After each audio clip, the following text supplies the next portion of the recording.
L'écho pour tous, présenté par Mehdi Litim. Madame, monsieur, bonjour. Cette semaine, il s'est passé un truc très bizarre, c'est qu'après de multiples pressions de la part du gouvernement japonais de centre droit, un grand nombre d'entreprises japonaises a décidé de procéder à de fortes augmentations des salaires de leurs salariés. Alors désolé de décevoir les amateurs éclairés d'argent, l'ambition du gouvernement japonais, ça n'est pas uniquement de rendre les Japonais plus riches de quelques milliers de yens, de quelques centaines d'euros, de manière à les rendre plus heureux. En fait, l'ambition des Japonais, c'est de faire en sorte que les prix au Japon augmentent, de faire en sorte qu'il y ait de l'inflation, afin de faire en sorte que les prix arrêtent de baisser, afin de faire en sorte qu'il n'y ait plus de déflation. Parce que quand les prix baissent, les ménages et les entreprises achètent moins, investissent moins, parce que tout le monde attend que les prix baissent encore. Du coup, les entreprises reçoivent moins de commandes qu'elles pourraient en recevoir, l'activité économique ralentit et du chômage peut apparaître. Alors pourquoi est-ce que augmenter les salaires, ça permet de lutter contre la baisse des prix, contre la déflation ? Eh bien parce que si les salaires que paient les entreprises augmentent, il y a de grandes chances que les bénéfices des entreprises auront tendance à baisser. De ce fait, les entreprises vont avoir tendance à vendre plus cher leurs produits, de manière à ce que leurs bénéfices restent les mêmes qu'avant l'augmentation des salaires.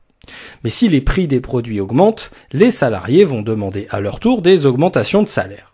Par ailleurs, si les salaires augmentent, les ménages vont passer plus de commandes aux entreprises, qui auront pour certaines à augmenter leur prix de vente.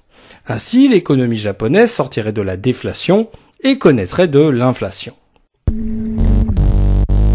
Mais ce qui fait l'intérêt de la civilisation japonaise va bien au-delà de cette décision de donner quelques centaines d'euros en plus aux Japonais.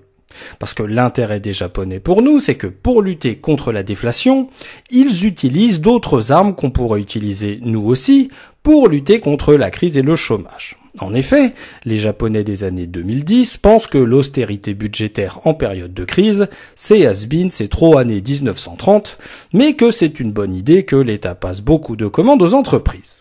Le problème dans cette hypothèse, c'est que l'État dépense souvent plus d'argent qu'il n'en reçoit, sous forme d'impôts et de taxes, son budget est en déficit. Du coup, l'État doit s'endetter, emprunter de l'argent. Et le risque grec, c'est que les emprunteurs privés prennent peur que l'État ne puisse pas rembourser une dette énorme et les intérêts de cette dette. Dans ce cas, ceux qui acceptent de prêter de l'argent demandent plus d'intérêts quand ils prêtent, ça coûte cher à l'État de s'endetter. Mais les Japonais, eux, pour éviter ça, ils demandent à leur banque centrale, publique, qui a le droit de créer autant d'argent qu'elle le veut, qu'elle prête indirectement beaucoup d'argent à l'État, de manière à ce que ce ne soient pas des prêteurs privés apeurés qui prêtent. Du coup, en conclusion, les Japonais nous apprennent qu'il est techniquement possible, sans que tout le monde meure, que l'État exige des entreprises qu'elles augmentent les salaires, que l'État passe lui-même beaucoup plus de commandes aux entreprises, et que la banque centrale puisse créer beaucoup d'argent.